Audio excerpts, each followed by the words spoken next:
في الحياة من الصحاب ومن يأمنك يا دنيا الدواهي تدوسين المصاحب في التراب وأعجب من مريدك وهو يدري بأنك في الورى أم العجاب إن الله كان عليكم رقيبا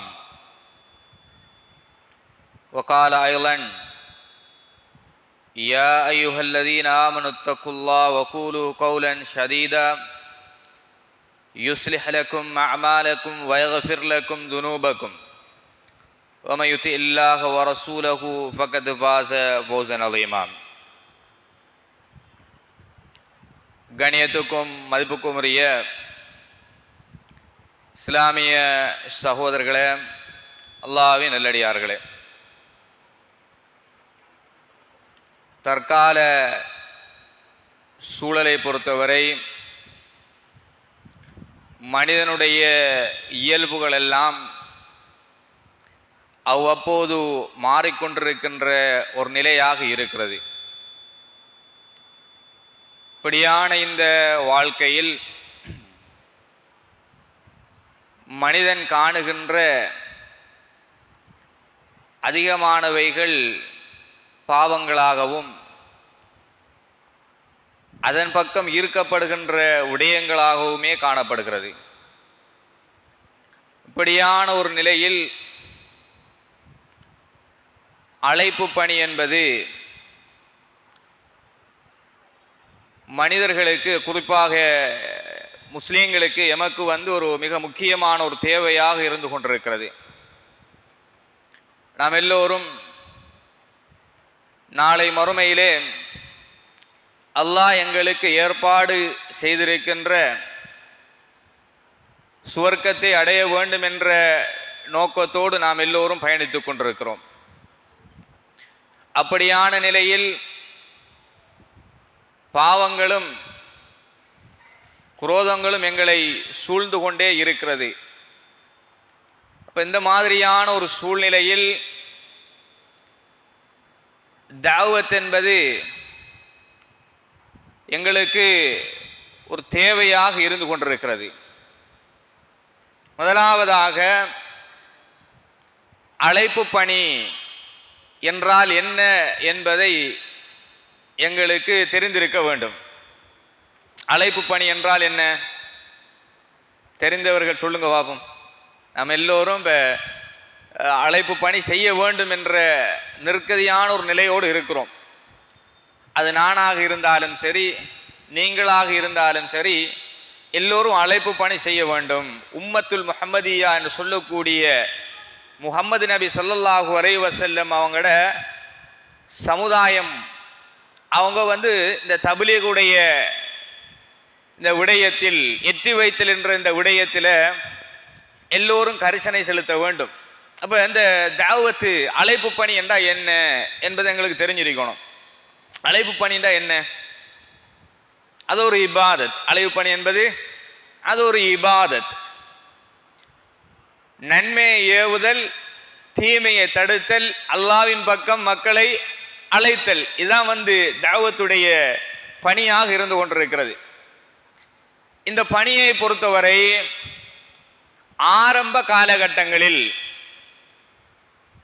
அல்லாஹ் இந்த உலகத்தை எப்ப படைச்சானோ, ரசூல் ஸல்லல்லாஹு அலைஹி வஸல்லம் அவர்கள் நபியாக அனுப்பப்படும் வரைக்கும் இந்த அழைப்பு பணி எப்படி இருந்தது என்றால், அதனை பொதுமக்கள் யாரும் அந்த அழைப்பு பணியில் ஈடுபடவில்லை. அப்ப யார் ஈடுபட்டாங்க? ரசூல்மார்களும் அவ்வப்போது அனுப்பப்பட்ட நபிமார்களும் தான் இந்த அழைப்பு பணியில் ஈடுபட்டார்கள். அக்காலங்களில் யாரு அந்த நபிமார்களால், ரசூல்மார்களால் கட்டளையிடப்படுவார்களோ அவங்க சில விஷயங்களை மக்களுக்கு எத்தி வைப்பாங்க. அப்படித்தான் நடந்து கொண்டிருந்தது. இதனை நபிகள் நாயகம் ஸல்லல்லாஹு அலைஹி வஸல்லம் அவர்கள் சொல்லுகின்ற போது, கானத் பனு இஸ்ராயீல தசூசுஹுமுல் அம்பியா, பனு இஸ்ரவேலர்கள் சமூகத்தில் அவங்கள தலைமை தாங்கி நபிமார்கள் தான் இருந்தார்கள். அந்த சமுதாயத்தை வழிநடத்தக்கூடிய, அவர்களுக்கு நல்லது கெட்டதை சொல்லக்கூடிய, ஹராம் ஹலாலை தெளிவுபடுத்தக்கூடிய எல்லா விடயங்களிலும் தலைமை தாங்கிக் கொண்டு நபிமார்கள் தான் இருந்தார்கள். குல்லமா ஹலக்க நபியுன், அந்த காலங்களில் அந்த மக்களுக்கு எட்டி வைக்கின்ற, அந்த சமுதாயத்துக்கு நல்ல விடயங்களை எடுத்து சொல்லுகின்ற அந்த நபிமார்கள், அந்த தூதுவர்கள் மரணிக்கின்ற நேரத்தில் ஹல்ஃபஹு நபியுன், அவருக்கு பின்னால் ஒரு நபி வருவாங்க. அப்ப அந்த காலங்கள்ல ரசூல் ஸல்லல்லாஹு அலைஹி வஸல்லம் அவர்கள் வருவதற்கு முன்னால் நபிமார்களோடு மட்டுப்படுத்தப்பட்ட ஒரு பணியாக இந்த அழைப்பு பணி இருந்திருக்கிறது. ஆனால் எங்கட சமுதாயத்துக்கு அப்படி இல்லை. ரசூல் ஸல்லல்லாஹு அலைஹி வஸல்லம் அவங்களுக்கு பின்னால எந்த ஒரு நபியும் வரமாட்டார்கள். ரசூல் ஸல்லல்லாஹு அலைஹி வஸல்லம் அவங்க சொன்னாங்க, லா நபிய்ய பஅதி, எனக்கு பின்னால எந்த ஒரு நபியும் இல்லை. அப்ப அதுக்கு பின்னால இந்த மார்க்கத்தை எடுத்து சொல்லுவதற்கு யாருக்கு கடமை? ரசூல் ஸல்லல்லாஹு அலைஹி வஸல்லம் அவர்கள் ஹஜ்ஜத்துல் வதாவுல அதனை தெளிவுபடுத்துறாங்க. பல்லிகு அன்னி வலவ் ஆயா, என்னை தொட்டும் ஏதாவது உங்களுக்கு ஒரு செய்தி நீங்க கேள்விப்பட்டீங்க அப்படின்னு வச்சுக்கொள்வோமே. ரசூல் ஸல்லல்லாஹு அலைஹி வஸல்லம் அவர்கள் சொன்னதாக ஏதாவது செய்தி எங்களுக்கு கிடைக்குது, வட்டி ஹராம் என்று சொல்லப்பட்டது எங்களுக்கு ஒரு நியூஸா கிடைக்குது, ஹதீஸாக கிடைக்கிறது, ஜும்மாவுக்கு நேரத்துக்கு வர வேண்டும் என்று எங்களுக்கு சொல்லப்படுகிறது, ஐங்கார தொழுகையை உரிய நேரத்தோடு தொழ வேண்டும் என்று சொல்லப்படுகிறது, ஜகாத்தை நிறைவேற்ற வேண்டும் என்று சொல்லப்படுகிறது, ஹஜ்ஜை நிறைவேற்ற வேண்டும் என்று சொல்லப்படுகிறது. எல்லாமே எங்களுக்கு தெரியும். இப்படி தெரியும் எந்தெந்த விடயங்கள் எல்லாம் ஒரு வசனம், ஒரு செய்தி எங்களை தொட்டும் ஏதாவது, என்னை தொட்டும் ஏதாவது நீங்க கேள்விப்பட்டால், அறியப்பட்டால் அதை மற்ற மக்களுக்கு சொல்ல வேண்டும், சொல்லுவது உங்கள் மீது கடமையாக இருந்து கொண்டிருக்கிறது என்ற செய்தியை சொல்கிறார்கள். நாம் எல்லோரும் ஒவ்வொருவரும் ஒவ்வொரு பொறுப்புல இருப்போம். குல்லுக்கும் ராய் வ குல்லுக்கும் மஸ்ஊலி அன் ரய்யத்திஹி, ஒவ்வொரு பொறுப்புதாரிகளும் தங்களுக்கு கீழே உள்ளவர்களை பற்றி கேட்கப்படுவார்கள். பொறுப்புதாரிகளுக்கு கீழே யாரெல்லாம் இருக்காங்களோ அவங்க சம்பந்தமாக அந்த தலைவர்களிடம் கேட்கப்படும் மறுமையில. அது ஒரு விசாரணை. அப்ப நாங்க சில நேரங்களில் குடும்ப தலைவர்களாக இருப்போம், அல்லது பாடசாலைகளின் அதிபர்களாக இருப்போம், அல்லது பள்ளிவாசல்களின் தலைவர்களாக இருப்போம், அல்லது அரசியல் தலைவர்களாக இருப்போம். இந்த மாதிரியாக இருக்கிற நேரம் எங்களுக்கு கீழால் உள்ளவர்கள் ஏதாவது தவறு செய்கின்ற போது மேலே உள்ளவர்கள் என்ன செய்யணும்? எங்களுக்கு தெரிஞ்ச விடயங்களை எட்டி வைக்க வேண்டும். அதான் தாவத்துடைய பணியாக இருக்கிறது. இப்ப வீட்டுல பிள்ளை தொழலன்னு வச்சுக்கொள்வோமே, வாப்பா என்ன செய்யணும்? தம்பி தொழுங்க, மகனை தொழுங்க அப்படி சொல்லி அழைப்பு பணி விடுக்கணும். லுக்மான் அலைஹிஸ்ஸலாத்து வஸ்ஸலாம் அவர்கள் தன்னுடைய மகனுக்கு அழகிய முறையில் உபதேசம் செஞ்சாங்க. எப்படி தாவத்து கொடுத்தாங்க? யா புனைய லா துஷ்ரிக் பில்லாஹ், அழகான உபதேசம். சூரத்துல் லுக்மான் எடுத்து பார்த்தோம்னா தன்னுடைய மகனுக்கு செய்த உபதேசங்கள் அப்படி வரிக்கு வரியாக இருக்கும். அப்ப அந்த மாதிரியாக நபிமார்கள் எல்லாம் அப்படி தங்களுடைய சமுதாயத்துக்கு தாவத்து கொடுக்கின்ற விடயத்தில் அந்த அளவுக்கு கரிசனை செலுத்தியிருக்கிறார்கள். அப்ப எந்த சமுதாயத்தை பொறுத்தவரை ரசூல் ஸல்லல்லாஹு அலைஹி வஸல்லம் அவங்க சொல்றாங்க, ஒவ்வொருவருக்கும் கடமை தாவத்துக்கு அழைப்பு பணி செய்கிறது. ஒரு நேரம் ரசூல் ஸல்லல்லாஹு அலைஹி வஸல்லம் அவங்க ஹஜ்ஜத்துல் வதாவுல சொல்றாங்க, ஒரு ஒரு சிறிய ஒரு உரையை நிகழ்த்தி விட்டு, பல்லிகு ஷாஹிதுல் காயிப, அதாவது எல்லா அந்த ஹஜ்ஜத்துல் வதாவுல நிறைய சஹாபாக்கள் குழுமி இருந்தாங்க. அந்த நேரத்தில் அந்த சஹாபாக்களை எல்லாம் பார்த்து ரசூல் ஸல்லல்லாஹு அலைஹி வஸல்லம் அவர்கள் கேட்டார்கள், அலா ஹல் பல்லக்து, நான் உங்களுக்கு எல்லா விடயத்தையும் சொல்லிட்டேனா அப்படின்னு கேட்டாங்க. எனக்கு வகியாக வந்த விடயங்களை உங்களுக்கு எல்லாவற்றையும் சொல்லி விட்டேனா அப்படின்னு கேட்டாங்க. காலு பலா, அங்கிருந்த ஒட்டுமொத்த சஹாபாக்களும் சொன்னாங்க, யா ரசூலல்லாஹ், நீங்கள் எல்லாவற்றையும் எங்களுக்கு சொல்லி விட்டீர்கள். திரும்ப கேட்டாங்க, அலாஹல் பல்லக்து, உங்களுக்கு நான் எல்லாத்தையும் சொல்லிட்டேனா? மூன்றாவது தடவையும் கேட்காங்க, அலாஹல் பல்லக்து அப்படின்னு கேட்ட உடனே எல்லா சஹாபாக்களும் காலு பலா யா ரசூலல்லாஹ், நீங்க எல்லாத்தையும் சொல்லிட்டீங்க அப்படின்னு சொன்ன உடனே அல்லாஹ்வுடைய தூதர் ஸல்லல்லாஹு அலைஹி வஸல்லம் அவர்கள் வானத்தின் பக்கம் கையை உயர்த்தி, அல்லாஹும் மஷ்ஹத், யா அல்லாஹ், நீதான் இதற்கு சாட்சியாக இருக்கிறாய். இந்த மக்கள் எல்லாம் ஆமாம் என்று சொல்லுகிறார்களே, அதற்கு நீதான் சாட்சியாக இருக்கிறாய் என்று ரசூல் ஸல்லல்லாஹு அலைஹி வஸல்லம் அவர்கள் சொல்லுகிறார்கள். சொல்லிட்டு சொல்றாங்க, ஒரு மிக பெரும் ஒரு விடயம். இங்கே சொல்லப்பட்ட விடயங்கள் உங்களுக்கு நிறைய உபதேசங்களை செய்திருக்கிறேன். இந்த உபதேசங்களை நீங்கள் மற்ற மக்களுக்கு சொல்லுங்கள். அவர்கள் உங்களிடத்தில் கேட்கிறாங்களா இல்லையா, அவங்க உங்களை விட புத்தி கூர்மை உள்ளவர்களாக, விளக்கம் உள்ளவர்களாக இருப்பார்கள். அப்ப உங்களுக்கு ஒரு செய்தி எது வந்தாலும் கேட்டுக்கொள்ளுங்க, சொல்லிக் கொள்ளுங்க என்று சொன்னாங்க. ஒரு 8 வருஷம் படிச்சுட்டு ஒரு ஆலிம் தான் ஒரு விடயத்தை சொல்லணும்னு கிடையாது, தொழணும்னு சொல்றதுக்கு ஒரு ஆலிம் தான் வரணும்னு கிடையாது, வட்டி வாங்க கூடாது என்று சொல்லுவதற்கு ஒரு ஆலிம் தான் வரணும்னு கிடையாது.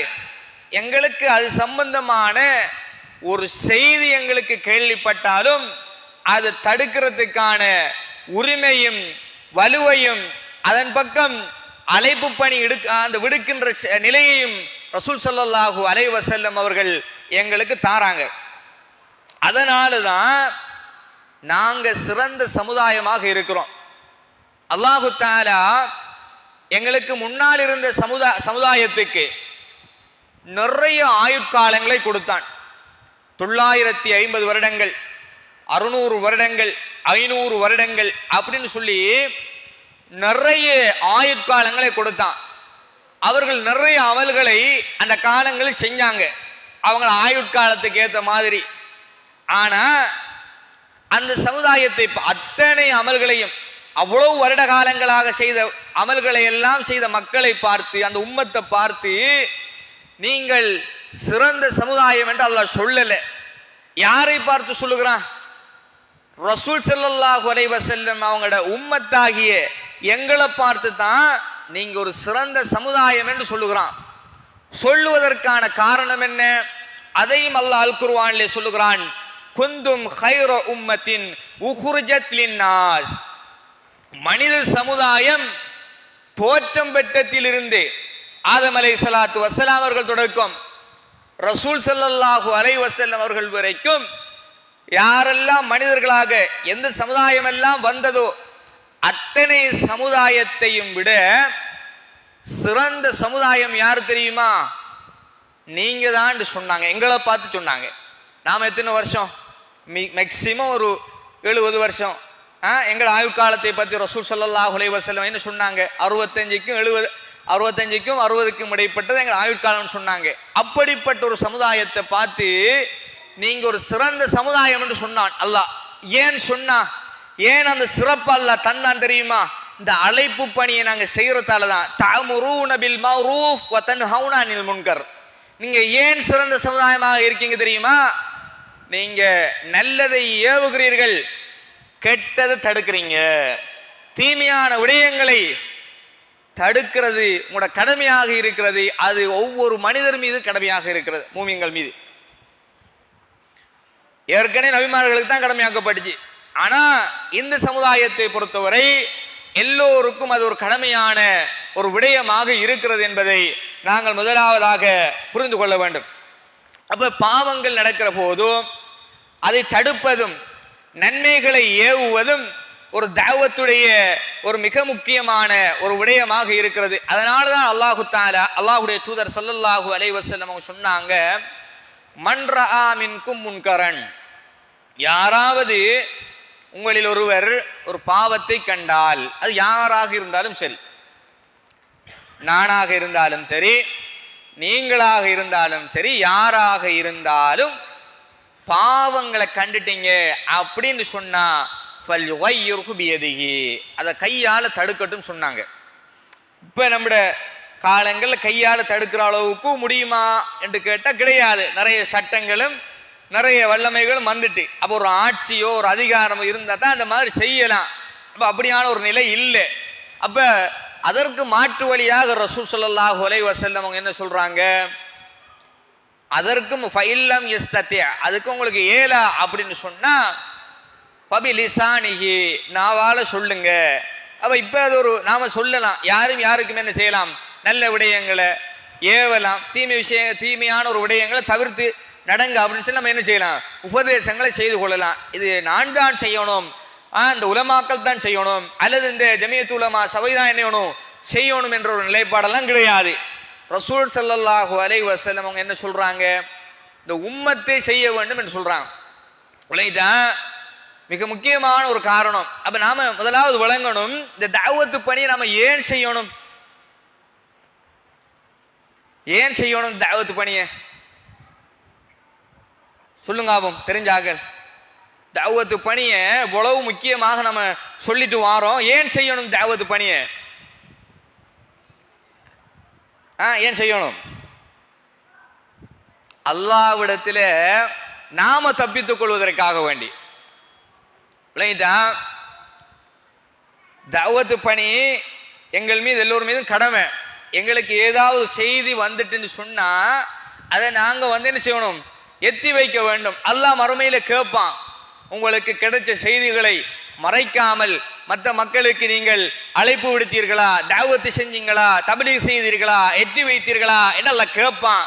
அதற்கு நாங்க என்ன பதில் வைத்திருக்கிறோம், எட்டி வைத்திருக்கிறோமா?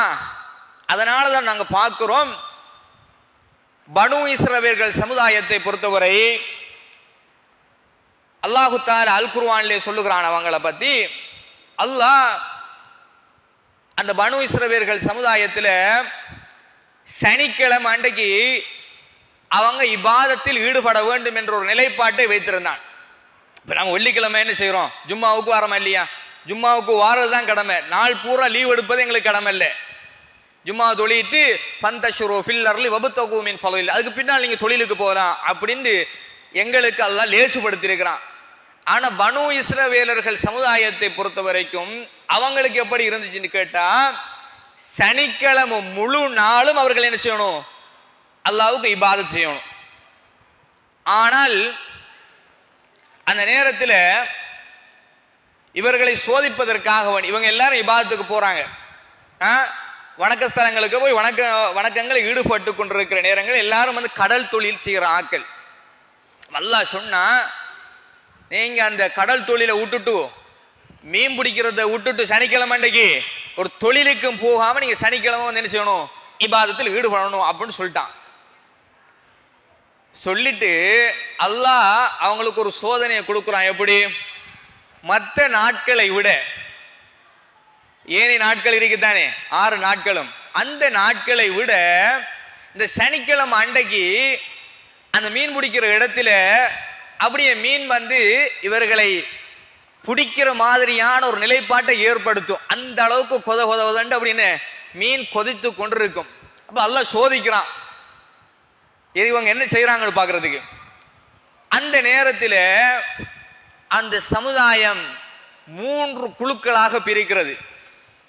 ஒன்றென்ன, நாம் என்ன செய்யலாம், இபாதத்துக்கு இந்த சனிக்கிழமை அன்றைக்கு அல்லாஹ் வணங்க போறதுக்கு முன்னால இந்த மீன்கள்ல சனிக்கிழமை வார மீனை வேறொரு வகையில் என்ன செய்யலாம், பிடிக்கலாம் சொல்லிட்டு அதுக்கு முதல் நாளே போய் என்ன வலைகளை கட்டி வைக்கிறது, இந்த மாதிரியான ஒரு நிலைப்பாடு இருந்துச்சு.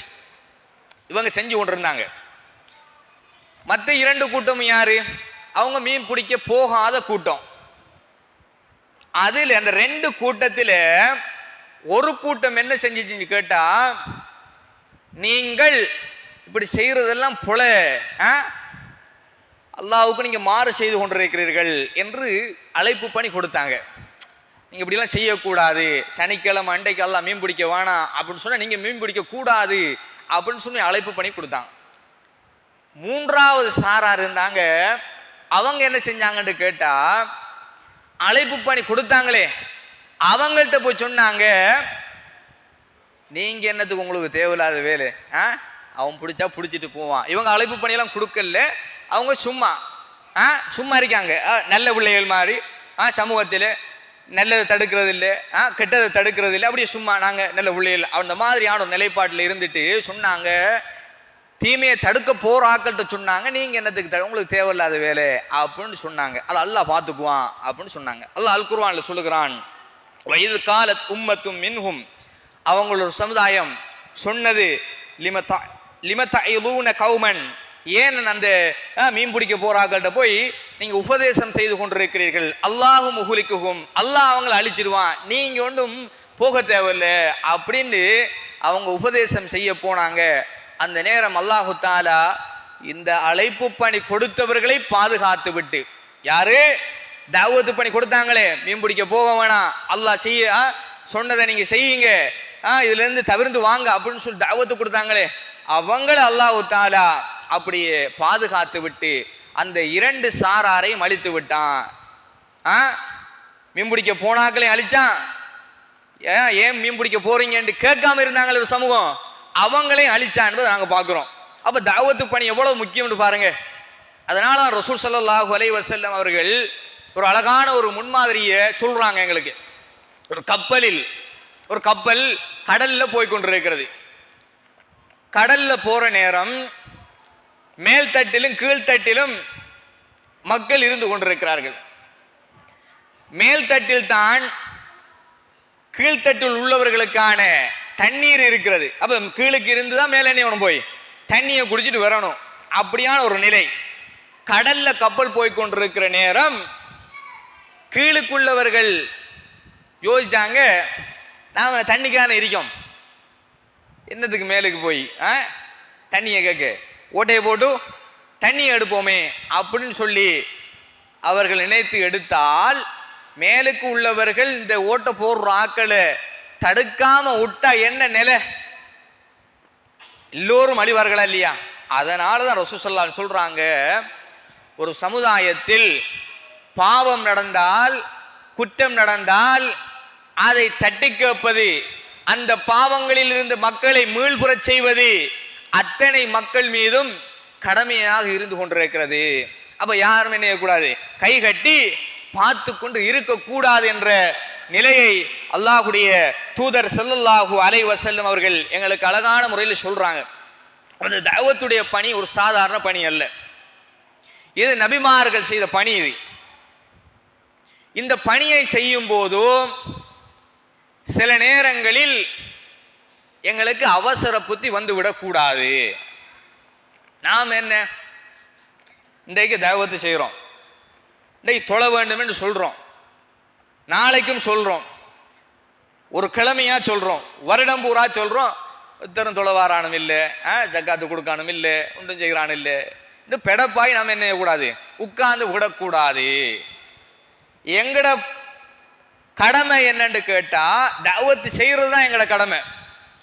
ஹிதாயத்து கொடுக்கிறது யார கடமை? அல்லாஹ்வுடைய கடமை. அப்ப இன்றைக்கு நீங்க கூப்பிட்டா அவன் தொலை வரண்டு கிடையாது, அதுக்கு நீங்க கோபிக்கவும் கூடாது. தஅவத் செய்யறாக்கள், அழைப்பு பணியில ஈடுபடுறாக்கள் பொறுமையோடு என்ன செய்யணும், அந்த பணியில ஈடுபடணும். இன்றைக்கு நாம கூப்பிட்டு நாளைக்கு அவன் வரணும், வெராட்டி அவன் நம்முடைய சமுதாயத்தில் இல்ல, எதிரி அப்படி நம்ம நினைக்க கூடாது.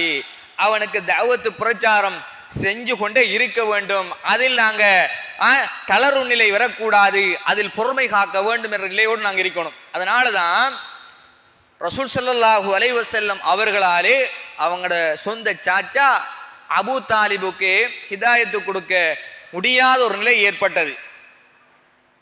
அபூ தாலிபை பொறுத்தவரை ரசூல் ஸல்லல்லாஹு அலைஹி வஸல்லம் அவங்களுக்கு எல்லா வகையிலும் உதவினார். ரசூலுல்லாஹ்வுக்கு மிக கஷ்டமான ஒரு தஅவத்துடைய பணியில நிறைய கஷ்டங்கள் வருகின்ற நேரத்தில் அத்தனை பக்கங்களாலும் கை கொடுத்தவர் அபூ தாலிப்.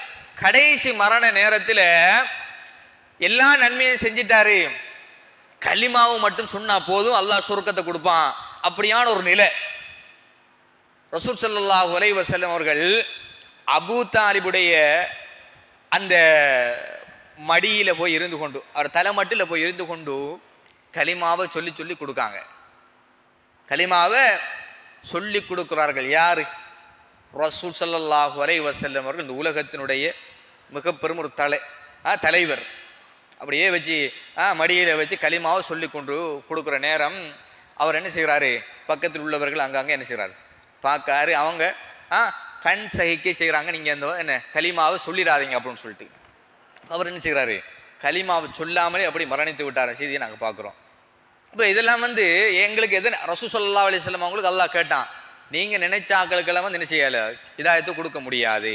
அல்லாஹ் யாருக்கு நாடுகிறானோ அவங்களுக்கு தான் அல்லாஹ் ஹிதாயத்தை கொடுப்பான். உங்களோட கடமை என்னன்னு கேட்டா, நீங்க மக்களுக்கு என்ன செய்கிறது? எத்தி வைக்கிறது தான் கடமை. அதை ஏற்று நடக்கிறதுக்கான மனோபக்குவத்தை கொடுப்பதாரு? அல்லாஹ். இப்ப நாம இந்த தாவா ப்ரோக்ராம்ல எல்லோரும் நம்ம கலந்து கொண்டிருக்கிறோம். அல்லாஹ் எங்களுக்கு ஒரு உதிப்பை ஏற்படுத்தி இருக்கிறான்.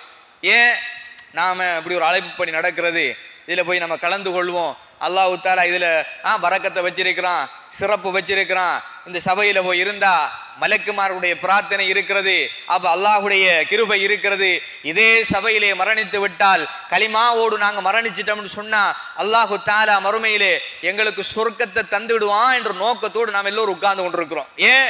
இந்த தாவத்துடைய பணியை நாங்க உணர்ந்த தாள, இதனுடைய பொறுமானத்தை உணர்ந்த தாள. அப்ப தாவத்து பணி நாம இப்ப அந்த மைக்கு போட்டு பேசுறது தான் தாவத்து பணியா? அப்படியும் கிடையாது. இந்த தாவத்து பணி என்பது நாம இப்ப கேட்டுட்டு இருக்கோமே, அது கூட ஒரு பணி தான். அதே நேரம் இப்படியான புரோகிராம்கள் நடக்கின்ற நேரம், இப்படியான நிகழ்ச்சிகள் நடக்கிற நேரம், அதற்கு எந்த அளவுக்கு ஒத்துழைப்பாக இருக்கிறோமே, அதுவும் அது என்ன தாவத்து பணி தான், அதுவும் அழைப்பு பணி தான். அதுல தான் போய் சேரும். இப்ப இதற்கு இந்த ப்ரோக்ராம் நடத்துறதுக்காக வேண்டி என்ன செய்யறோம்? ஒரு பாட்டி என்ன செய்யுது, உங்களுக்கு நாங்க இதுல கலந்து கொள்ற ஆக்களுக்கு சாப்பாடு ஏற்பாடு செஞ்சு தாரோம். அதுவும் என்ன தாவத்துடைய ஒரு பங்கு. இதுல கலந்து கொள்ற ஆக்களுக்கு ஒரு கூல் ட்ரிங்க்ஸ் ஒன்று என்ன செய்யறோம்? ஏற்பாடு செஞ்சு தாரோம். அதுவும் என்ன தாவத்துடைய ஒரு பங்கு. இந்த களத்தை மோட்டிவேஷன் பண்ணுவதற்காக அவர்கள் உற்சாகத்தோடு தங்களுடைய காசுகளை செலவழிக்கிறார்களே, அதுதான் என்ன தாவத்துடைய பங்குகளாக இருந்து கொண்டிருக்கிறது நாங்க புரிஞ்சு கொள்ளணும். அதனால தான் நாங்க பார்க்கிறோம், தபூக் போருக்கு போற நேரம் எல்லாம் சஹாபாக்கள் அவங்களோட வீட்டில் இருந்த ஒட்டுமொத்த அப்படி சொத்துக்களை கொண்டு நினைஞ்சாங்க போட்டாங்களா இல்லையா? அபூபக்கர் ரலியல்லாஹு நினைஞ்சாங்க அவங்க வீட்டில இருந்து அத்தனை பொருளாதாரத்தையும் கூட கொடுத்தாங்க. உமர் ரலியல்லாஹு அவர்கள் தன்னுடைய வீட்டில் இருந்த அரைவாசி சொத்தை கொண்டு கொடுத்தார்கள். உஸ்மான் ரலியல்லாஹு அவர்கள், அப்துர் ரஹ்மான் இப்னு அவுஃப் ரலியல்லாஹு அவர்கள், பெரும் பெரும் தனவந்தர்கள் எல்லாம் இந்த இஸ்லாத்தை பாதுகாப்பதற்காக, இந்த தாவத்து பணிக்காக, இந்த இஸ்லாம் ஓங்க வேண்டும் என்பதற்காக பல வகையிலும் பண ரீதியாக உடல் ரீதியாக செலவழித்தார்கள் என்ற வரலாறுகளை நாங்கள் பார்த்திருக்கிறோம். கண்ணியத்துக்குரிய இஸ்லாமர்களே, அல்லாஹ்வின் நல்லடியார்களே, இந்த தாவத்து பணி நாங்க இப்படியாக செய்கிற நேரம், இப்ப நாம கொஞ்சம் பேர் தானே இருக்கிறோம், ஜாகல காணலியே அப்படின்னு சொல்லி நாங்க அவசரப்பட்டு முடிவெடுக்க கூடாது. சில நேரங்கள்ல அந்த அவசரங்கள் வழி தவற கூட நெஞ்சிரும் செய்து விடும். தாவத்து பணி கொடுக்கிற நேரம் அவசரமான ஃபத்வாக்களை நாங்க கொடுத்து விடக்கூடாது. நாம 4 விஷயத்தை பயான்ல படிச்சிருப்போம், அதை வச்சுட்டு மார்க்க தீர்ப்புக்களை நம்ம போயிடக்கூடாது. தஅமுரூன பில் மஅரூஃப் வ தன்ஹவுன அனில் முன்கர், நன்மை ஏவுறதும் தீமையை தடுக்கிறது, இந்த மாதிரியான வேலையோட நம்ம நின்று கொள்ளணும் பொதுமக்கள். ஆனா நல்லா படிச்சிட்டோம் அப்படின்னு சொன்னா எங்களுக்கு ஒரு மார்க்க தீர்ப்பு வழங்குறதுக்கான ஒரு அறிவு வந்துட்டு அப்படின்னு சொன்னா நம்ம என்ன செய்யலாம்? சொல்லலாம். 4 ஹதீஸை படிச்சுட்டு நாம என்ன செய்யக்கூடாது? ஜகாத்து இவ்வளவுதான் கொடுக்கணும், இப்படி எல்லாம் கொடுக்க முடியாது. ஈதுல் அல்ஹாவுடைய அந்த ஹஜ்ஜு பெருநாளுடைய தினத்திலே உலுஹியா கொடுப்பது தொழுகைக்கு முதலும் கொடுக்கலாம் அப்படின்னு சொல்லி நாங்க என்ன செய்யலாம்? ஒரு ஹதீஸை வச்சுட்டு தீர்ப்பு கொடுத்துடலாம் சில நேரங்கள் அறியாமையினாலே. அப்ப தீர்ப்பு கொடுக்கின்ற அளவுக்கு நாங்க என்ன செய்யக்கூடாது? அவசரப்பட்டு முடிவெல்லாம் எடுத்து விடக்கூடாது. அது சில நேரங்களில் எங்களை தவறான ஒரு நிலைகளில் கொண்டு சேர்த்து விடும். அல்லாஹு தஆலா அந்த தாவத்து பணியில அவசரம் இருக்கக்கூடாது என்பதற்கான ஒரு அழகான வரலாற்று செய்தியை சொல்லுகிறான். மூசா அலைஹிஸ்ஸலாத்து வஸ்ஸலாம் அவர்களுக்கு வஹி வரும். வஹியெல்லாம் வார நேரம் மூசா அலைஹிஸ்ஸலாத்து வஸ்ஸலாம் அவங்க தன்னுடைய சமுதாயத்திட்ட போய் சொல்லுவாங்க, எனக்கு அல்லாஹு தஆலா வஹியெல்லாம் அறிவிக்கிறான், தூர் சீனா மலையில் நிற்கின்ற போது அல்லாஹ் என்னோடு பேசுகிறான் அப்படிலாம் போய் சொல்லுவாங்க. சொல்லுகிற நேரம் அந்த சமுதாயம் சொன்னது, உன்னுடைய ரப்பு பேசுறானா இல்லையா, அதை நாங்கள் பார்க்கணும், அதை பார்க்காட்டி நாங்கள் நம்ப மாட்டோம் அப்படின்னு சொல்லிட்டாங்க. அப்போ அல்லாஹு தஆலாவிடத்துல மூசா அலைஹிஸ்ஸலாத்து வஸ்ஸலாம் அவங்க போய் முறைப்பாடு செய்கிறாங்க, யா அல்லாஹ் இந்த சமுதாயத்தினர் நம்ம பேசுறத வந்து என்ன செய்யணும், கேட்கணுமா பார்க்கணுமா அப்படின்னு சொல்றாங்க, அனுமதி தான் அப்படின்னு கேட்காங்க. அல்லாஹு தஆலா என்ன செய்யறான், அனுமதி ஒன்று கொடுக்குறான்.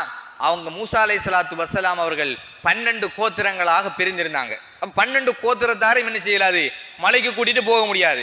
அப்ப 12 கோத்திரத்தினுடைய தலைவர்களையும் என்ன செஞ்சிருவாங்க, கூட்டுவாங்க அப்படின்னு சொல்லிட்டான் அல்லாஹ்.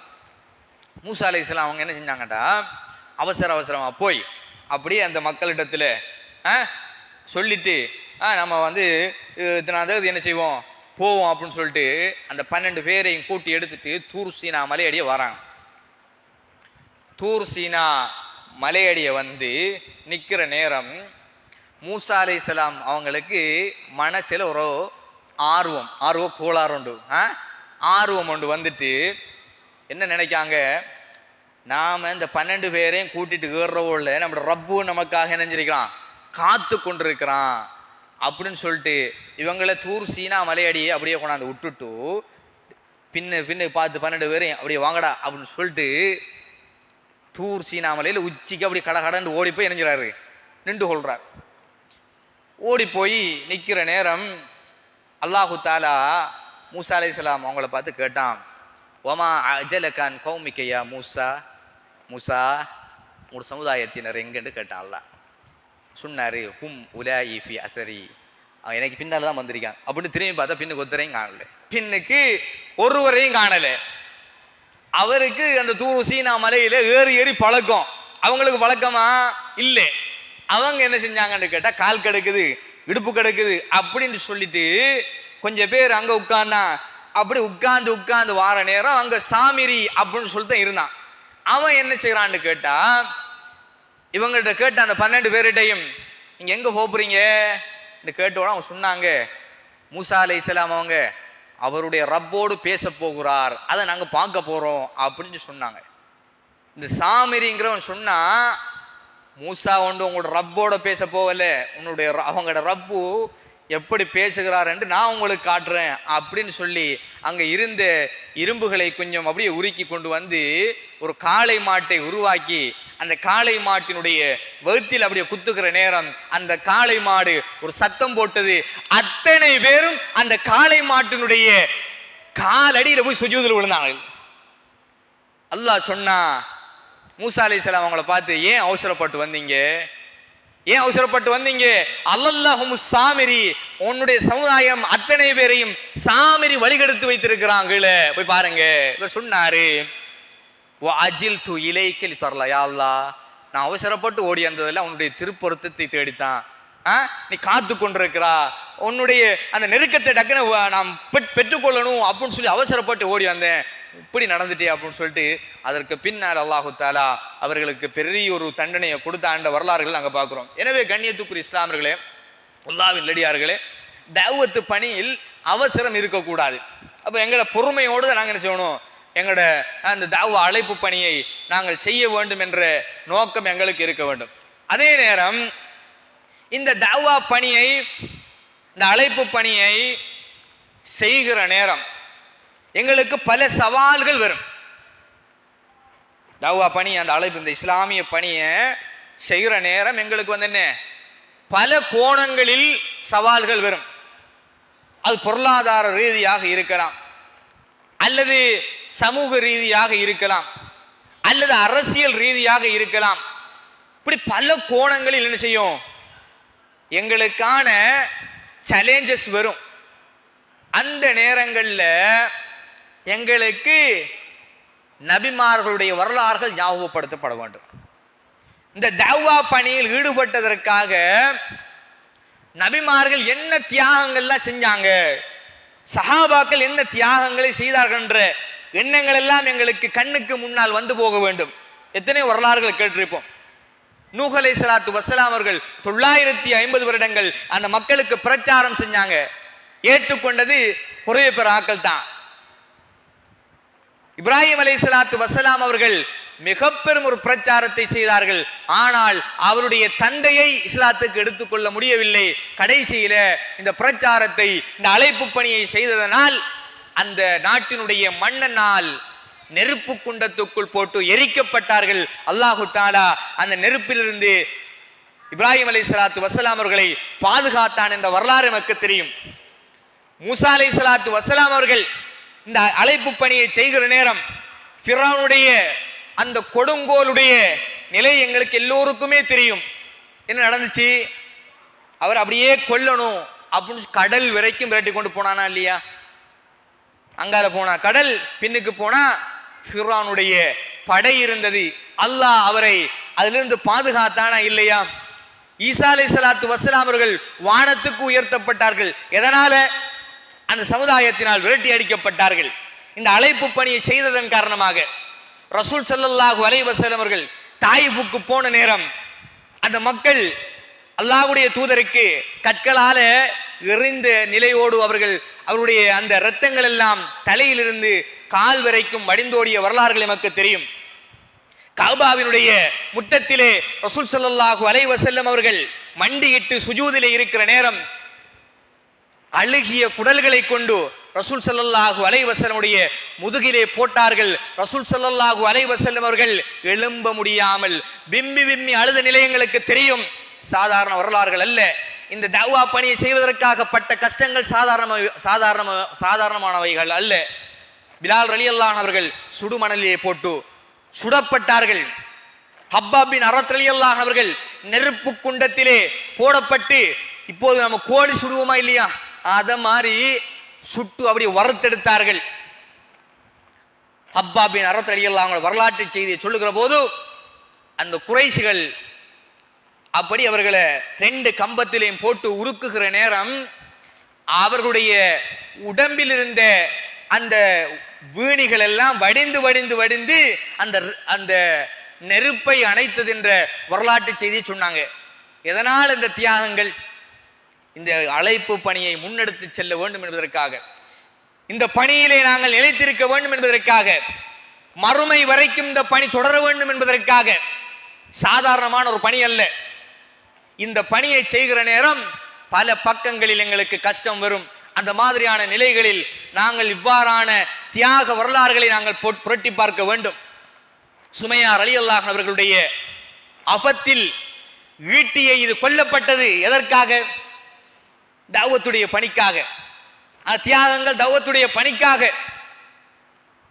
கண்ணியத்துக்குரிய இஸ்லாமியர்களே, அல்லாஹ்வின் நடிகார்களே, இந்த மாதிரியான பணிகளை நாங்கள் செய்கின்ற போது எங்களுக்கான பின்னணியில் பல சோதனைகளும் பல சவால்களும் வருகின்ற போது அந்த சவால்களை நாங்கள் அல்லாஹுக்காக ஏற்றுக்கொண்டு பொறுமையோடு இந்த தஅவத்து பணியை தஅமுரூன பில் மஅரூஃப் வ தன்ஹவுன அனில் முன்கர், நல்லதை ஏவி தீமையை தடுக்கின்ற இந்த விடயங்களில் மும்முரமாக நாங்கள் இருக்க வேண்டும் என்ற செய்தியை நாங்கள் புரிந்து கொள்ள வேண்டும். அதே நேரம் இந்த தஅவாவுடைய பணியை ஈடுபடுகிற நேரம், இந்த தஅவத்துடைய நிலையில, இந்த அழைப்பு பணியில ஈடுபடுகிற நேரம்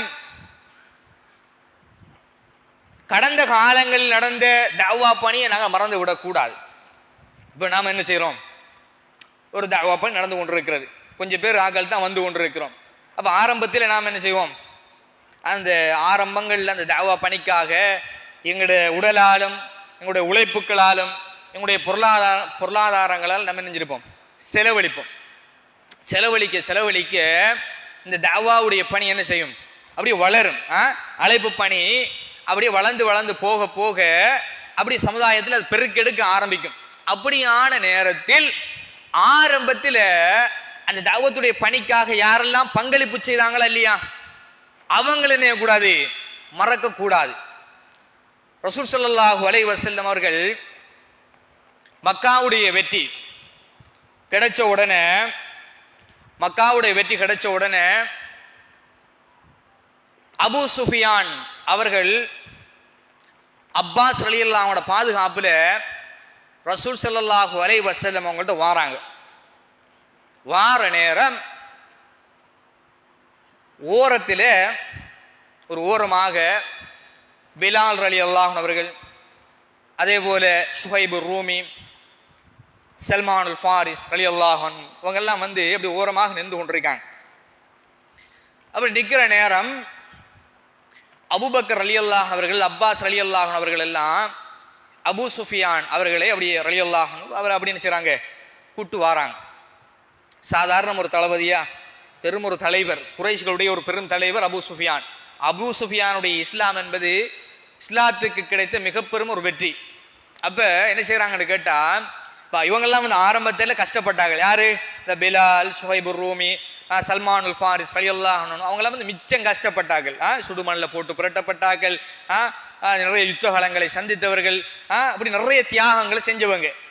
ஆனா அப்படி ஒதுங்கி போய் நிற்கிற நேரம் இவங்க அப்படி போறாங்க. அபூ சுஃபியான கூட்டு, பெருந்தோர் தளபதி, அரசியல் ரீதியா யோசிச்சு பாருங்க எப்படி இருக்குமெண்டு.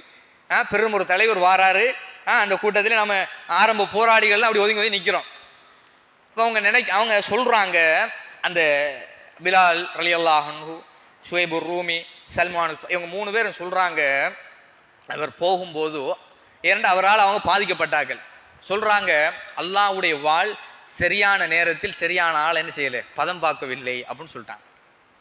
ஏன்? இவர் கொல்லப்பட வேண்டிய ஒருவர் அபூ சுஃபியான். ஆனா இப்ப இஸ்லாத்தை ஏற்றுக்கொண்டதால் எல்லாம் மன்னிக்கப்படுமா இல்லையா? எல்லாம் மன்னிக்கப்படும். அப்ப இப்ப கூட்டத்தோடு வந்து நினைஞ்சிருவாரு, சேர்ந்துருவார் என்ற எண்ணத்தோடு அப்படி சொல்லிட்டாங்க. சொன்ன உடனே அபூபக்கர் ரலியல்லாஹு அப்படியே நேரா வந்தாங்க 3 பேர்கிட்டையும்.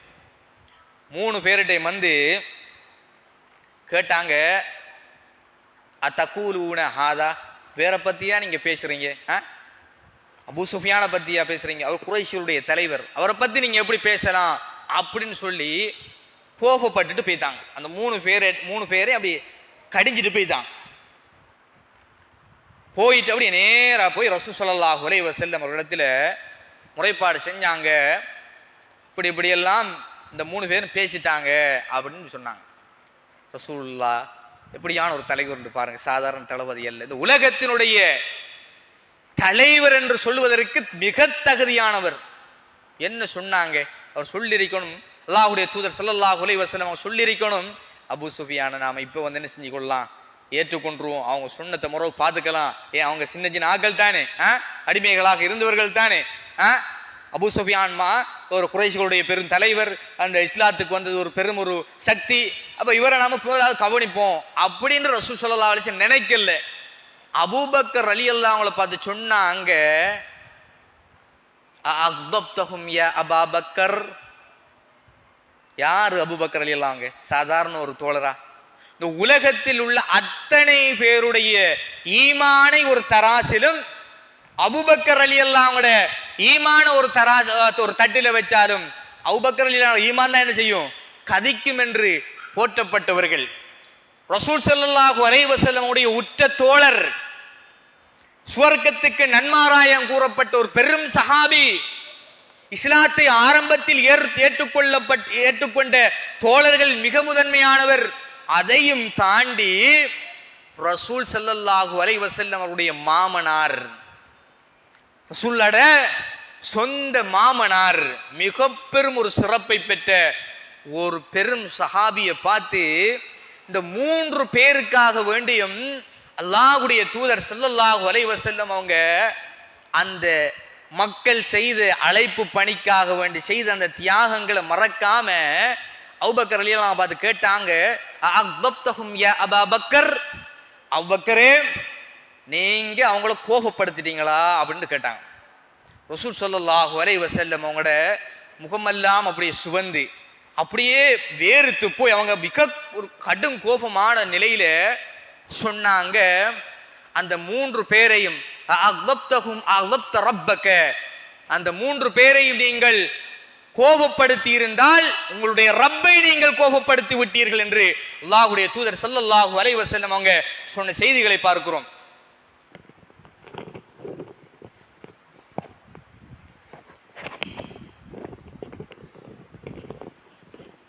الله أكبر الله أكبر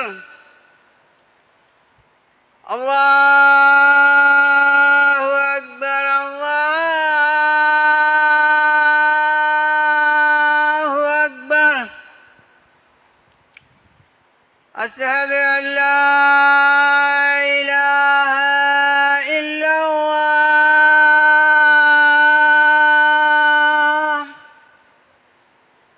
أشهد أن لا إله إلا الله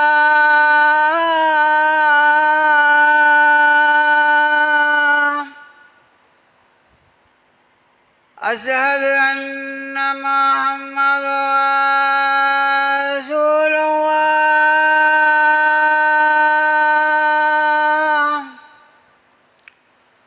أشهد أن محمد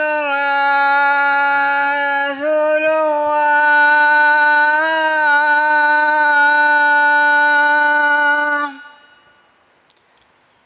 حي على الصلاة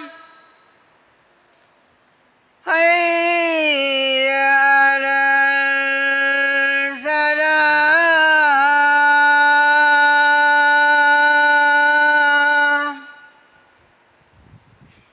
حي على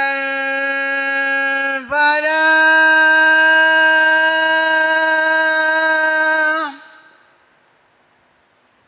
حي على الفلاح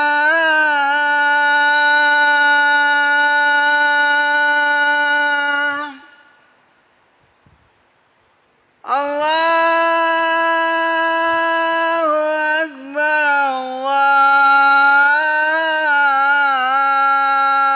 الله أكبر لا إله إلا الله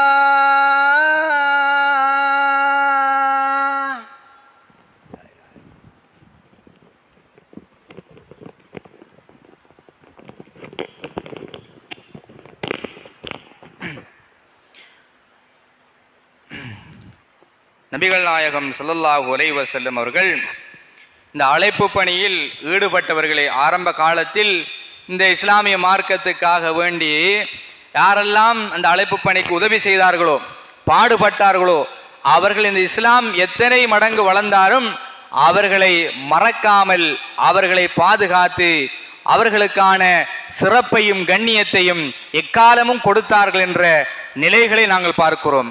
எனவே கண்ணியத்துக்குரிய இஸ்லாமியர்களே, அல்லாஹ்வின் நல்லடியார்களே, இந்த தஅவத்துடைய பணியை செய்து நாங்கள் ஒருவருக்கு ஹிதாயத்தை காட்டிட்டோம் அப்படின்னு வச்சுக்கொள்வோமே. ரசூல் ஸல்லல்லாஹு அலைஹி வஸல்லம் அவங்க சொன்னாங்க, உன்னால ஒரு மனிதன் நேர்வழி பெறுவது, தவறான விடயத்திலிருந்து விடுபடுவது, ஹிதாயத்தை பெற்றுக்கொள்வது, குஃப்ரிலிருந்து வாரது, ஷிர்கிலிருந்து வாரது என்பது சிவப்பு ஒட்டகை விட சிறந்ததுன்னு சொன்னாங்க. சிவப்பு ஒட்டகை இருக்குதானே, அது அக்காலங்களில் மிக பெரும் பெருமதி வாய்ந்த ஒட்டகை. வாகனங்கள்ல மிக பெருமதியானது, இன்றைக்கு எது வாகனங்கள்ல மிக பெருமதியானதாக இருக்கிறதோ அதே மாதிரியான ஒரு சாமான் தான் சிவப்பு ஒட்டகை. அப்ப அதை விட நீ ஒரு ஹிதாயத்தை கொடுக்கறது சிறந்ததுன்னு சொன்னாங்க. அந்த அளவுக்கு ஒரு சிறப்பான ஒரு பணி, ஒரு சாதாரணமான ஒரு பணி அல்ல. அதே நேரம் இந்த பணியின் ஊடாக எங்களுக்கு நிறைய நன்மை இருக்கிறது. தொழுதா என்ன, எங்களுக்கு தொழுதத்துக்குரிய நன்மை தான் கிடைக்கும். ஜக்காத்து கொடுத்தா என்ன, ஜக்காத்துக்குரிய நன்மை தான் எங்களுக்கு கிடைக்கும். ஹஜ் செய்தால் என்ன, ஹஜ்ஜுக்குரிய நன்மை தான் கிடைக்கும். ஆனால் நீங்கள் ஒரு மனிதனுக்கு தப்லீகில அல்லது அந்த தாவத்து பணியில ஈடுபட்டு ஒரு மனிதனை நீங்க தொலை வச்சிட்டீங்க அப்படின்னு வச்சுக்கொள்வோம், அல்லது நீங்க சதக்கா செய்ய வச்சிட்டீங்க அப்படின்னு வச்சுக்கொள்வோம், அல்லது அவனை ஒரு நல்ல வழியில ஈடுபடுத்திட்டீங்க வச்சுக்கொள்வோம், மரணிக்கும் வரைக்கும் அவன் தொழுதா, மரணிக்கும் வரைக்கும் அந்த இபாதத்தை அவன் செய்தா, நீங்க காட்டி கொடுத்தீங்களா இல்லையா, நீங்க சொன்னீங்களா இல்லையா, அதனால நீங்கள் மரணிச்சதுக்கு பின்னாலேயும் அவன் செய்ய செய்ய செய்ய எந்த அமல்களை செய்தாலும் நாங்கள் கபரடியிலே இருக்கின்ற போது அந்த அமல்கள் எல்லாம் எங்களுடைய கபருக்குள் வந்து கொண்டிருக்கும். ரசூல் ஸல்லல்லாஹு அலைஹி வஸல்லம் சொன்னாங்க, ஒரு மனிதனுடைய ஜனாசாவுக்கு பின்துயர்கின்ற 3 விடயங்களில் அவன் கற்ற கல்வியை சிறப்பான முறையில் பயன்படுத்துவது, சதகத்துல் ஜாரியாவாக பயன்படுத்துவது. தாவத்துடைய பணியில நாங்கள் ஈடுபடுகிற போது எங்களுக்கான கல்வி எந்த அளவுக்கு போதிய அளவு கிடைக்கப்பெற வேண்டுமோ அதனை நாங்கள் தேடி தேடி படிக்க வேண்டும். அப்படியான ஒரு களங்களாகத்தான் தற்போது எம்முடைய சமுதாயத்தில் இப்படியான தர்பியா நிகழ்ச்சிகள் ஏற்பாடு செய்யப்பட்டிருக்கிறது. அப்படியான இந்த தர்பியா நிகழ்ச்சிகளை ஒரு களமாக நாங்கள் பயன்படுத்த வேண்டும். இதனை ஒரு களமாக பயன்படுத்தி நபிமார்கள் செய்த அந்த பணியை செய்வதற்கு நாங்கள் தயாராக வேண்டும். ரசூல் ஸல்லல்லாஹு அலைஹி வஸல்லம் அவர்கள் எதற்காக ஹிஜ்ரத்துக்களை மேற்கொண்டார்களோ, எந்த அழைப்பு பணிக்காக வேண்டி ஹிஜ்ரத்து பயணத்தை மேற்கொண்டார்களோ, மூசா அலைஹிஸ்ஸலாத்து வஸலாம் அவர்கள் எதற்காக சமூகத்தை விட்டு விரட்டி எடுக்கப்பட்டார்களோ, இப்ராஹிம் அலைஹிஸ்ஸலாத்து வஸலாம் அவர்கள் எதற்காக எந்த அழைப்பு பணிக்காக நெருப்பு குண்டத்துக்குள் போட்டு பொசுக்கப்பட்டார்களோ, அந்த மாதிரியான தியாகங்கள் எங்களுக்கு நினைப்பு வரணும். நாங்கள் தாவத் பணி செய்யக்குள்ள இப்படி எல்லாம் வந்து தாவத்து பணி எல்லாம் நபிமார்கள் செஞ்சிருக்காங்க. நாங்கள் செய்கிறது அனுபவிக்கிறதெல்லாம் சின்ன விஷயங்கள் தான். இந்த மாதிரியான ஒரு நிலையை நாங்கள் உணர்ந்து கொண்டு எங்களுடைய அழைப்பு பணியில் இன்ஷா அல்லாஹ் நாங்கள் தொடர்ந்தும் நிலைத்தும் இருப்பதற்கு எல்லாம் வல்ல அல்லாஹு தஆலா தௌஃபீக் செய்வானாக. வஆஹிரு தஅவானா அனில் ஹம்துலில்லாஹி ரப்பில் ஆலமீன்.